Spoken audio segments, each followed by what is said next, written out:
Le bien sera le mal sera le bien. Ça, c'est ce que Dieu nous dit. C'est la manière dont Dieu est en train de nous présenter le jour fort. Dans la période de l'apostasie, l'homme deviendra apostat. L'homme va refuser la parole pure. L'homme de Jérusalem, la femme chrétienne, va refuser la parole de Dieu. Elle va prendre la parole impure. La femme là va accepter les civilisations du monde.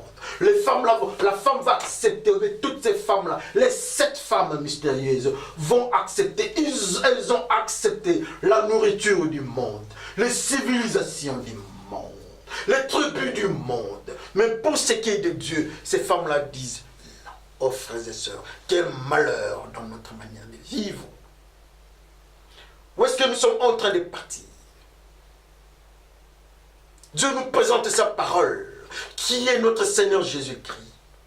Nous refusons. Nous allons vers des doctrines qui sont compliquées, mais la parole de Dieu n'est pas compliquée. Seulement le respect de la parole de Dieu. Je m'excuse. Aujourd'hui, nous sommes enfants de Dieu. Parlons. Nous avons peur. Jésus-Christ dira oui. Vous ne pouvez pas entrer ici. Nous allons répondre, mais non, nous étions avec vous à l'église. Jésus-Christ dira aussi, mais oui, nous étions à l'église. C'est parce qu'à l'église, vous étiez seulement chrétiens de nom. Mais en fait, vous n'avez pas voulu prendre ma nourriture. Vous n'avez pas voulu vous habiller selon moi, Jésus-Christ. Quel malheur. La nourriture de Dieu, c'est la parole de Dieu. C'est la manière de vivre. Pourquoi ces moments que nous sommes en train de vivre, le cœur de l'homme est devenu très mauvais? Pourquoi l'homme s'attache à ce qui est impur? Dieu dit, ne touchez pas tout ce qui est de Jéricho, détruisez, mais à conserver. Quel malheur. Dieu dit à Saoul, ne touchez pas. Ils prennent des brebis. Quel malheur. Dieu dit, vous êtes mon peuple, je vais vous conduire moi-même. Ils disent non. Nous voulons avoir un roi comme les autres. Quel malheur. Les enfants qui ont dit, enivrons notre Père, les enfants de Lot, enivrons notre Père, comme font les autres peuples. Mais de l'autre côté, leur père est considéré juste. Mais les enfants, au lieu de suivre leur père, leur référence, c'est le peuple de Sodome et Gomorrhe. Là où elles avaient des fiancés, frères et sœurs. Quelle est notre référence? Dans la nourriture que nous mangeons. Quelle est notre cuisine? Qui fait notre nourriture? Qui prépare pour nous la nourriture? Nous mangeons quel type de nourriture? Les 7 femmes mystérieuses. Nous voulons seulement avoir le nom. Oui, le nom est là. Madame Abraham. Son nom c'est Sarah. Mais dans son cœur, elle pousse son mari à l'adultère avec Agar. Ça, c'est la femme de Jérusalem. Dieu n'accepte pas ça. C'est pour cela Dieu dit à Agar, change ton nom. Frères et sœurs, qu'on se parle en face. Qu'on se dise la vérité en face. Le nom, ce n'est pas un problème. On peut nous appeler chrétiens aujourd'hui. Nous n'irons pas au ciel parce qu'on nous appelle chrétiens. Ce qui est important, c'est la nourriture et les vêtements. La nourriture de la parole de Dieu, c'est la pureté, le refus. Il y a une nourriture. Je vais vous raconter une petite histoire. Le Saint-Esprit est menant Jésus-Christ au désert pour être tenté par les diables. Vous connaissez l'histoire. Mais arrivé là-bas chez les diables, le diable a commencé à présenter une certaine nourriture. La Bible nous dit que Jésus-Christ a jeûné pendant 40 jours. On ne peut pas jeûner sans nourriture. La nourriture doit être là après on jeûne. Sinon ça n'a pas de sens. La nourriture doit être là. Nous ne mangeons pas cette nourriture. Jésus-Christ a jeûné. Il a refusé cette nourriture-là. Jésus qui était en train de causer avec la femme samaritaine, vous connaissez l'histoire. Les disciples sont venus avec la nourriture qu'ils étaient partis chercher à la cité, donnant Jésus-Christ. Jésus-Christ a refusé la nourriture de la cité. On dit, mais qu'est-ce que vous avez mangé? Elle dit, je me suis nourri de la nourriture de mon Père. Frères et sœurs, nous prenons quel type de nourriture? Aujourd'hui, la parole de Dieu est devenue très compliquée pour nous. Aujourd'hui, nous sommes en train de prendre de la nourriture de l'Internet. La pornographie à l'Internet. Ça, c'est notre nourriture de chaque jour. Le film est de la violence. Nous sommes devenus violents. Ça, c'est notre nourriture que nous avons mangée. Le tribalisme, tout ce qui est méchanceté, tout ce qui est impureté, nous avons choisi ça. Comme conséquence, Dieu s'étonne. Comme conséquence, Dieu recule. Nous sommes devenus comme des lions. Quand Dieu veut causer avec nous, nous faisons seulement ah. C'est notre manière de nous comporter. Dieu s'étonne. Dieu pleure à chaque instant. Vraiment, nous sommes femmes de Dieu par nous seulement. Quel type de mariage? Quel type de mariage même sur cette terre? On est la femme de quelqu'un par non. Quel type de mariage? Mais la femme ne veut pas qu'on touche à cette nourriture. Quelle est cette nourriture que la femme aime manger? Parce qu'elle est du monde, elle veut manger la nourriture du monde. Préparée par le méchant. C'est cette nourriture-là que le Seigneur a refusée. Mais la femme de Jérusalem que nous sommes, nous voulons manger cette nourriture. Oh frères et sœurs, qu'on se regarde. À quel niveau nous sommes en train de manger la nourriture du monde? Pourquoi nous refusons la nourriture de Dieu? Pour quelle raison? Au moment où pour aller vers Dieu, nous devons manger cette parole. Nous devons apprendre cette parole. Vous connaîtrez la vérité. La vérité vous affranchira. Pour être affranchi, il faut connaître la vérité. La vérité, c'est Jésus. Et Jésus-Christ, c'est la nourriture. Jésus-Christ, c'est la parole de Dieu. Et notre nourriture, c'est la parole de Dieu. Donc, Jésus-Christ est notre nourriture. Mais nous disons non. Nous ne pouvons pas manger Jésus-Christ. Nous sommes comme les autres. Nous sommes comme ceux qui ont dit, mais ce type veut nous prendre pour des cannibales. Regardez une aventure qui s'est passée. Ça n'a pas commencé avec la femme de Jérusalem. Quel malheur. On dit, Dieu dit aux enfants, qui ça, nos ancêtres, Adam et Ève, dans le jardin là où vous êtes,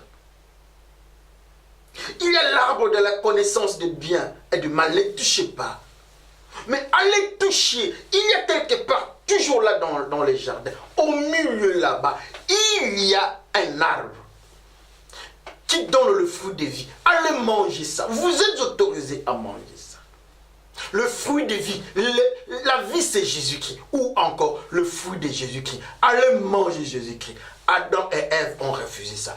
Comme les femmes de Jérusalem. Alléluia. Alors nous, qu'est-ce que nous mangeons? Jésus qui dit aux enfants d'Israël que prenez mon corps, buvez mon sang. Alors là, ça ne marche plus. Mais que dit la parole de Dieu au commencement, dans le jardin d'Éden? Mais la femme de Jérusalem se comporte de la même manière que Adam et Ève. Se comporte de la même façon que les pharisiens. Alors qui est maintenant la femme? Qui est maintenant l'enfant de Dieu? Qui est maintenant la femme de Jésus-Christ? Frères et sœurs, qu'on se regarde. Le malheur est en train de nous ronger. Les 7 femmes ne se sont pas arrêtées là-bas. Les 7 femmes disent, y compris, ne t'occupe pas de notre nourriture, y compris le vêtement. Mais ces femmes-là, touchent aux vêtements. Pourquoi? Comme Adam et Ève, qui ont refusé la nourriture, de manger, ils ont refusé de manger l'arbre de vie. Ils ont mangé ce qu'ils ont mangé, dont l'arbre de la connaissance du bien et du mal. La première conséquence, c'était le phénomène d'habillement spirituel. Les habits sont partis et se sont retrouvés.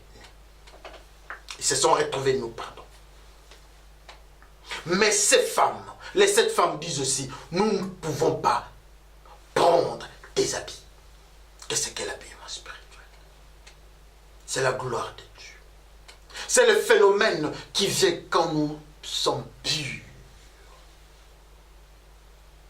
Les gens ont refusé d'aller à la fête. Vous connaissez cette histoire-là, je vais parler de ça. Nous ne venons pas à la fête. Il y a eu des excuses. Alors le responsable de la fête dit, allez chercher les gens à la croisée du chemin, à la croix. Allez chercher les gens à la croix.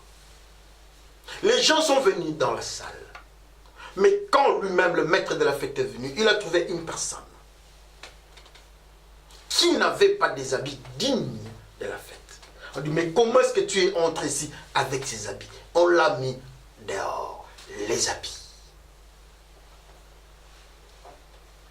Voilà encore le diable qui tient Yoshua au devant du Seigneur, de regarder les habits de Yoshua.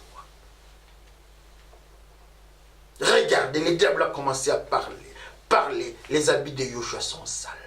Le Seigneur n'a pas répondu. On a seulement levé les habits sales de Yoshua. On lui a donné les habits propres, les habits qui venaient du Seigneur. Mais les habits de Yoshua étaient sales. Ça, ce sont les habits du monde. Mais quand le Seigneur donne les habits, ce sont les habits purs, lavés par le sang de l'agneau. Ça, c'est les livres d'Apocalypse qui nous disent ça. Mais les femmes de Jérusalem ont refusé les habits de la pureté. Le roi qui était le roi compliqué, le roi selon le cœur des humains, donc Saül. Quand il a perdu la royauté, David, qui était choisi par Dieu, a trouvé le pan de sa robe royale. Parce que la royauté, la gloire qui les couvrait, était partie, frères et sœurs. Les femmes de Jérusalem ont refusé cette couverture spirituelle. La manière chrétienne de s'habiller, les femmes de Jérusalem, qui sont toi et moi, ont refusé cet habillement. La femme qui avait la difficulté avec l'écoulement, deux écoulements hémorragiques, a dit, si j'ai touché à ça, à la robe de Jésus-Christ, si j'ai touché à cette gloire-là, si je prenais ça, je serais guéri. Elle était guérie. Mais les femmes de Jérusalem, qui sont toi et moi, disent non à la gloire qui couvre les chrétiens. Quel malheur. Quand on est venu arrêter Jésus-Christ, les soldats sont venus dans cet embrouillement-là, dans cette difficulté, cette agitation-là.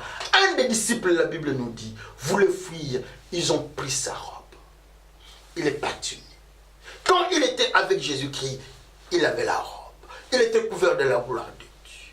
Mais quand il voulait fuir, il a laissé la gloire de Dieu à côté de Jésus-Christ. Et voilà, l'homme est parti. Frères et sœurs, la femme de Jérusalem, que vous êtes vous et moi, nous avons refusé la manière chrétienne de s'habiller. Nous avons refusé la gloire de Dieu. Frères et sœurs, qu'on se regarde. Il a produit le vin. Il a pris le vin. Lui qui était justifié par Dieu, sous la tente, il s'est retrouvé nu. Frères et sœurs, la gloire de Dieu est partie. Noé s'est retrouvé nu. Et toi, tu es comment? Sans habit. Parce que nous avons refusé l'habillement chrétien. Aujourd'hui, notre vie de chaque jour détermine si nous avons l'habillement chrétien ou pas. Notre manière de vivre va déterminer si nous avons l'habillement chrétien ou pas. Notre manière de nous comporter va nous signifier si nous sommes cette femme, les 7 femmes de Jérusalem ou pas.